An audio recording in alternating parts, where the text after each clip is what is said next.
স্থানীয় সরকার বিভাগের উপজেলা ১ শাখার পত্রে উপজেলা পরিষদ সংশোধন অধ্যাদেশ ২০২৪-এর ধারা ১৩ ঘ প্রয়োগ করে সারা দেশের ৪৯৫টি উপজেলা পরিষদে নির্বাচিত ভাইস চেয়ারম্যান ও মহিলা ভাইস চেয়ারম্যানগণকে অপসারণ করে, যা অত্যন্ত দুঃখজনক।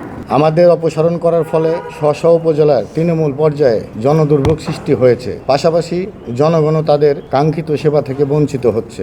স্থানীয় সরকার বিভিন্ন উন্নয়নমূলক কার্যক্রম ও সরকারের নির্দেশিত সমস্ত আদেশ নির্দেশ বাস্তবায়নে বিঘ্নিত হচ্ছে, কেননা সাধারণ জনগণের আস্থা ও বিশ্বাসের একমাত্র প্রতিষ্ঠান হচ্ছে উপজেলা পরিষদ। আমরা অত্যন্ত দুঃখের সাথে জানাচ্ছি যে ২০২৪-এর উপজেলা পরিষদ নির্বাচিত সকল জনপ্রতিনিধিকে একটি প্রজ্ঞাপন দ্বারা আত্মপক্ষ সমর্থনের সুযোগ না দিয়ে কোনো ব্যাখ্যা ও শুনানি ছাড়া একটি নির্বাহী আদেশে অপসারণ করা হয়, যা স্বাধীন ও সার্বভৌম বাংলাদেশের সংবিধানের ২৬, ২৭, ৩১ ও ৫৯ অনুচ্ছেদের সুস্পষ্ট লঙ্ঘন। এমতো অবস্থায় গণতন্ত্রের ভিত্তিকে শক্তিশালী করতে এবং জনগণের কল্যাণের স্বার্থে সার্বিক বিবেচনা করে স্বতন্ত্রভাবে নির্বাচিত সকল ভাইস চেয়ারম্যান ও মহিলা ভাইস চেয়ারম্যানগণকে শপথে বহাল করার জন্য প্রয়োজনীয় ব্যবস্থা করতে আপনাদের মাধ্যমে আমরা বর্তমান নির্বাচিত গণতান্ত্রিক সরকার ও সরকারের স্থানীয় সরকার বিভাগের নিকট আকুল আবেদন জানাচ্ছি।